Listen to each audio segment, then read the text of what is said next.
Have you ever wondered what kind of podcast does a podcaster listen to? Or if someone has a favorite bird, do they also have a favorite mammal? Or is it the bird is their favorite animal and that's it?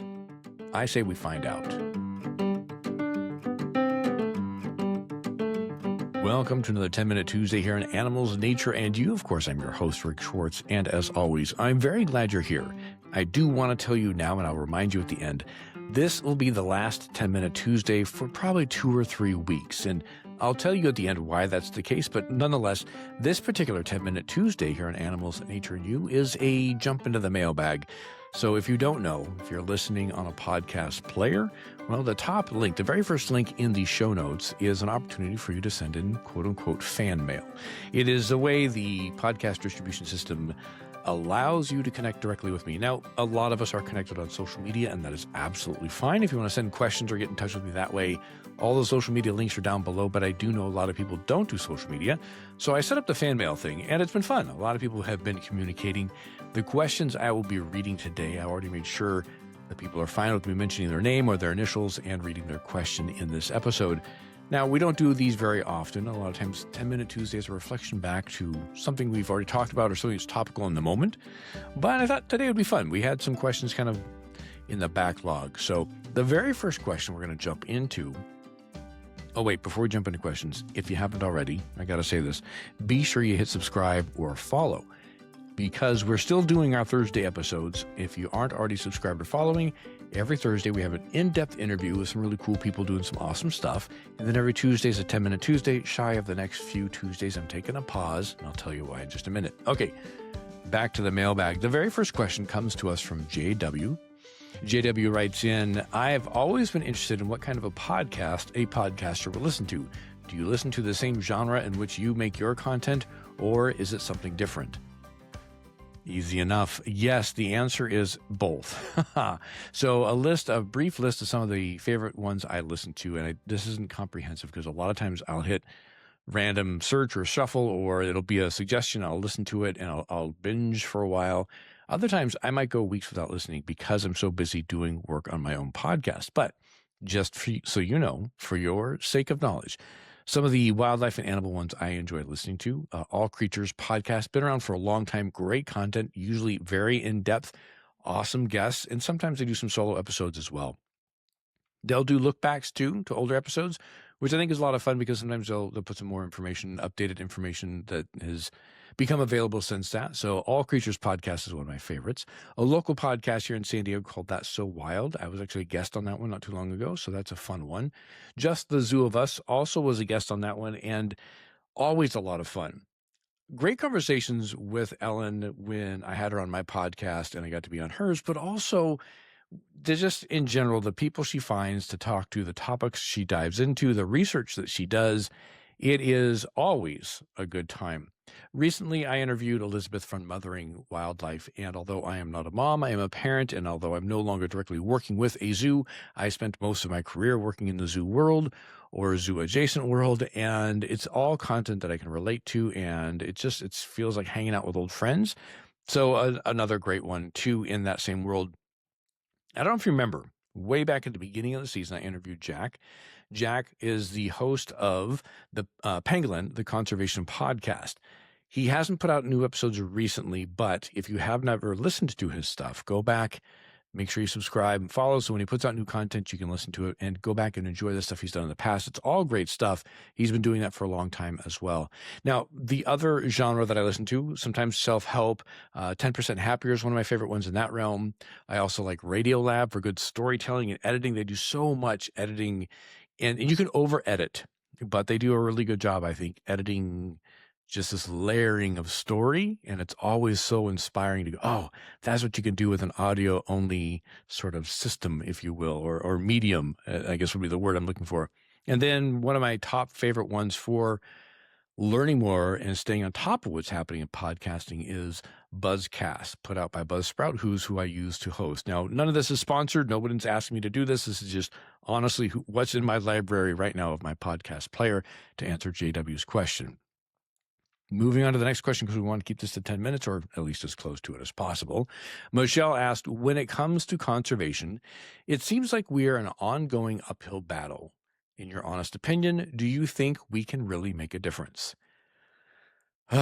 Michelle, I feel you. Yes. It is hard.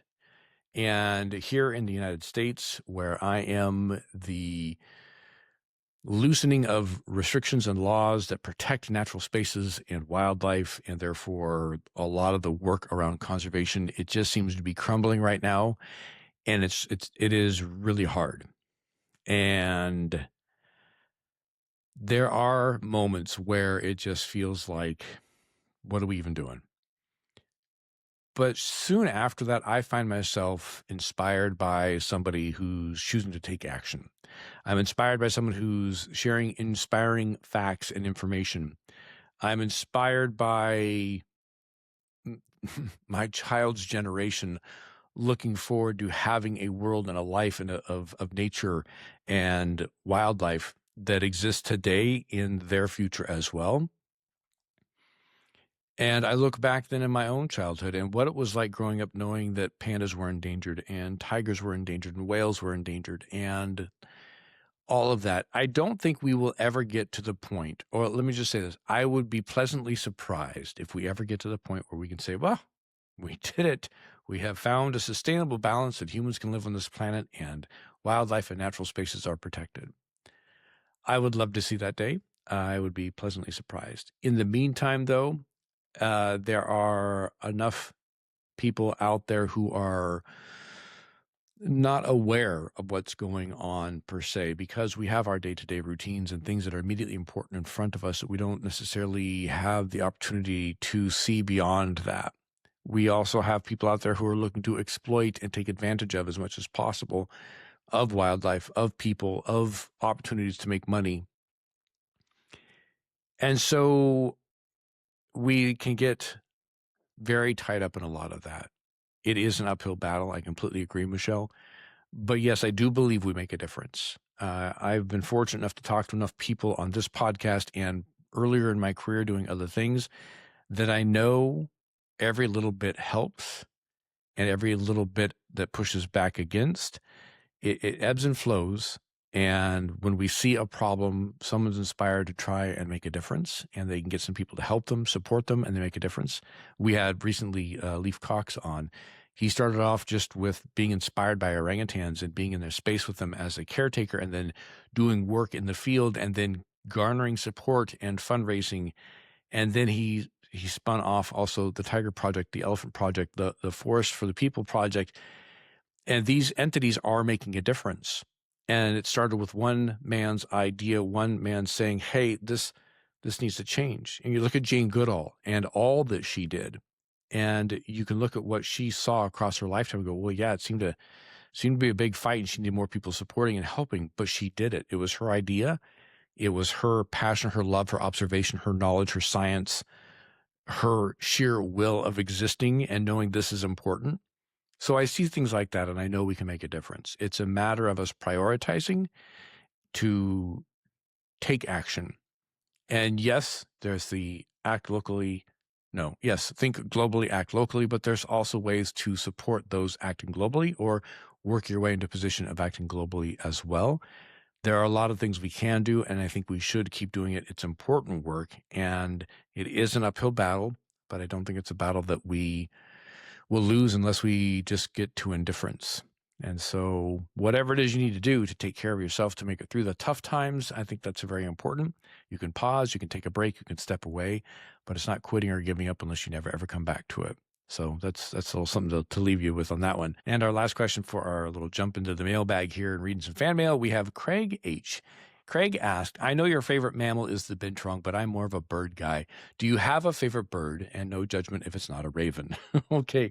Well, ravens are up there with my favorite. I'm fascinated by them. We have several that live in my area. I enjoy watching them play and spar and set up their territories and just having a good time. They are truly fascinating birds, but I've only worked with one in my career, and as much as I did love that bird, I did not spend a lot of time as a caretaker, so I didn't really get to know the individual. And for me, when it comes to favorites, it's usually based on a relationship I had with an individual.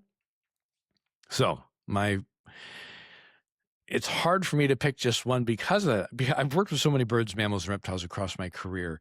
Very first bird that stole my heart was a turkey vulture named Puppy at Moore Park College. He's still alive. He's still up there. I met him when I was a college student. Very first bird that I really had a strong relationship with, that was built on time and trust, and then getting to know each other at levels where you're reading body language on a subtle level, and just the acceptance by him, the gentleness he showed as even a bird who can tear apart meat and bones. Just a great bird. I also got to work with a pygmy falcon who, if you've never seen a pygmy falcon, if you Google it even, it doesn't even show very well, honestly, because it looks like you're looking at a regular size falcon, but we're talking about 78 to 80 grams at the most, even down to 70 grams, depending on male or female. Very small bird. And yet they have the bird of prey beak, the bird of prey talons, the bird of prey attitude, but they're wee little birds. And she was just a treat to not only be accepted by her, but then have that relationship with her. There's also been a couple different lorikeets I've worked with that have just immediately had this great bond. A couple Amazon parrots. There was a hyacinth macaw I worked with once that was just a big love. A couple different cockatoos. So the answer is no. I don't have. I mean, I guess I would default to turkey vulture. Honestly, there's something special in my heart for the relationship I had with Puppy. So I don't. I'm clearly the answer is unclear. Yes, there's a favorite species, but also then there's a bunch of second place ones. Okay, so at that point I'm rambling, and I think we're well over the 10 minutes. So let's wrap this up. So like I mentioned at the top of the 10-Minute Tuesday, this will be the last 10-Minute Tuesday for probably 2 to 3 weeks. And the reason being is I'm moving. Now, I've recorded enough episodes of the Thursday interviews that those will still keep coming out, and I should be able to jump into doing interviews from the new location and keep them coming out on time. I need the time that I use to edit and produce these 10-Minute Tuesdays, though, to pack things up, to move and unpack. So we're taking a little bit of a pause on, easy for me to say, we are taking a little bit of a pause here on our 10-Minute Tuesdays. But again, I want to encourage you to subscribe or follow if you haven't already, so you don't miss any of the 10-Minute Tuesdays when they come back on. You can catch everything on YouTube or your podcast player. If for any reason you want to learn more about the podcast I mentioned in this episode, I'll have links down below, or at least a list of that list will be down below if I can't get all the links for their shows. And last but not least, if you want to get a hold of me, my website, zoologyrick.com, is linked down below. Again, if you're watching on YouTube or listening on a podcast player, that link should be there. And then, of course, all of my social media at Zoology Rick. You can find that down below as well. So I have to say sincerely, thank you very much for joining me on this curious odyssey we call Animals, Nature, and You. It has been a lot of fun. We're about halfway through the season because we're halfway through the year. And again, just a little pause on the 10-Minute Tuesdays. I know they're popular. A lot of people do enjoy them. We'll be bringing them back. In fact, I got one already outlined for naked mole rats because a new study has come out about them, and it's fascinating stuff. I mean, they're fascinating anyways. Okay, I'm getting distracted. I'm going to wrap this up. Have a good one, everybody.